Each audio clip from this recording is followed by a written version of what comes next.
মুসলমান ভাইদের জন্য সালাম, হিন্দু ভাইদের জন্য নমস্কার, অন্যান্য জাতির জন্য আন্তরিক ভালোবাসা এবং অভিনন্দন। দেশে এবং বিদেশে, ভারত বাংলার ভিতরে আমার শিষ্য যারা আছে তাদের জন্য এবং যত মানুষ আছে, যত তান্ত্রিক আছে, যত কবিরাজ আছে, সবার জন্য আজকে আমি একটি কলিজা বান দিতেছি।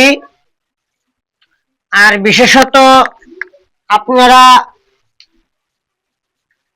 আমার দাদা উস্তাদ আব্দুল সাত্তার, উনার চরণে ভক্তিপূর্ণ সালাম, আমার মাতা পিতার চরণে ভক্তিপূর্ণ সালাম, বিশ্বের যত গাছ কিতুব পিরাউলিয়া আছে তাদের চরণে ভক্তিপূর্ণ সালাম। এবং যারা তন্ত্র মন্ত্র ব্ল্যাক ম্যাজিক শিখতে চান তারা আমার সাথে যোগাযোগ করবেন, ঠিক আছে?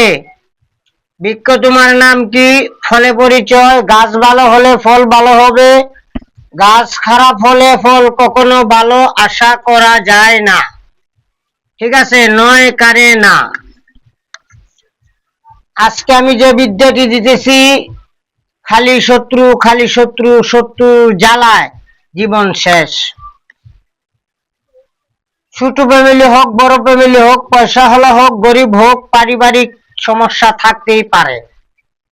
তার জন্য ছোট খাটো জিনিসের মাঝে ঝগড়া লেগে এগুলা বিদ্যা প্রয়োগ করবেন না। সবার হাতে ধরে আমি রিকোয়েস্ট করতেছি।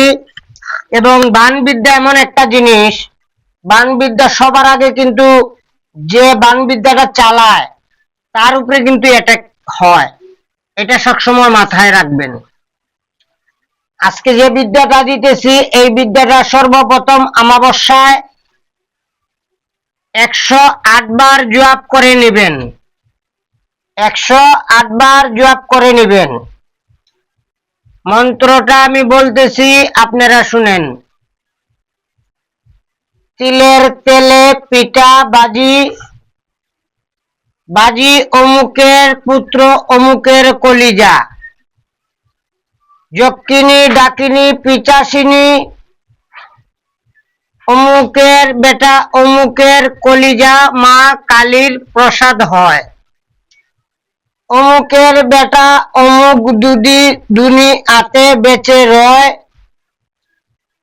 মা কালীর হায়েস কার্তিক গণেশের পায়ে পড়ে রয়। দোহাই মা যোগিনী, দোহাই মা যোগিনী, দোহাই মা যোগিনী। আমি আবারও বলতেছি মন্ত্রটা, আপনারা শুনেন। তিলের তেলে পিঠা ভাজি অমুকের ছেলে অমুকের কলিজা ভাজি, ডাকিনী যোগিনী পিচাসিনী অমুকের বেটা অমুকের কলিজা মা কালীর প্রসাদ হয়। অমুকের ছেলে অমুক পৃথিবীতে যদি আর বেঁচে রয়, মা কালীর মাসিকের রক্ত কার্তিক গণেশের পায়ে পড়ে রয়। দোহাই মা পিচাসিনী, দোহাই মা পিচাসিনী, দোহাই মা পিচাসিনী। এই মন্ত্রটা 108 বার জপ করে নেবেন। তারপরে কি করবেন, যখন আপনারা শত্রুর উপরে প্রয়োগ করবেন কালটির সময় এই মন্ত্রটা প্রয়োগ করতে হবে।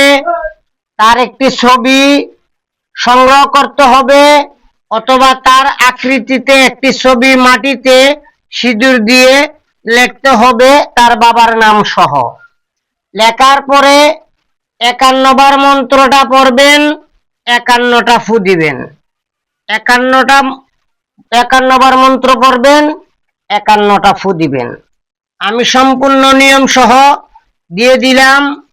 বান বিদ্যা কেউ চালাইতে গেলে নিজ গুরুর অনুমতি নিয়ে কাজ করিবেন। কাজ করতে গিয়ে যদি কারো কোনো দুর্ঘটনা ঘটে যায়, আমি এবং আমার চ্যানেল দায়ী থাকিব না। হ্যাঁ, আরেকটা কথা, আমার শিষ্য যারা আছে, যারা আমার তন্ত্রমন্ত্র দিয়ে কাজ করেন, যারা কাজে রেজাল্ট পাইতেছেন না, আপনারা দুয়ায় ইন্নুস যেদিন কাজ করবেন এই দিন থেকে দুয়ায় ইন্নুস একটানা 7 দিন পড়বেন। 333 বার। লা ইলাহা ইল্লা আনতা সুবহানাকা ইন্নী কুনতু জালিমিন, এই দোয়াটা 333 বার পাঠ করবেন। ঠিক আছে?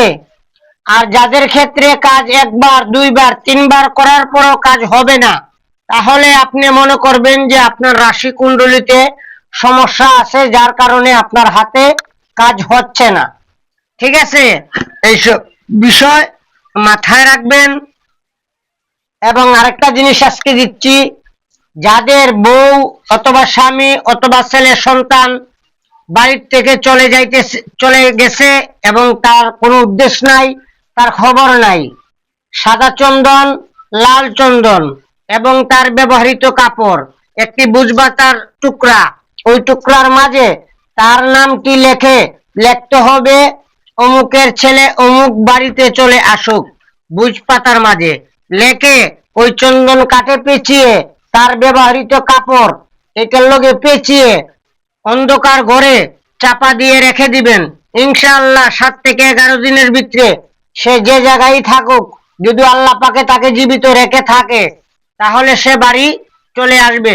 সবাই আমার পাশে থাকবেন, আমার চ্যানেলটা লাইক, কমেন্ট এবং শেয়ার করবেন এবং কমেন্ট করবেন। ঠিক আছে? ইনশাআল্লাহ আজকের জন্য এই পর্যন্ত। সবাই ভালো থাকবেন। আসসালামু আলাইকুম।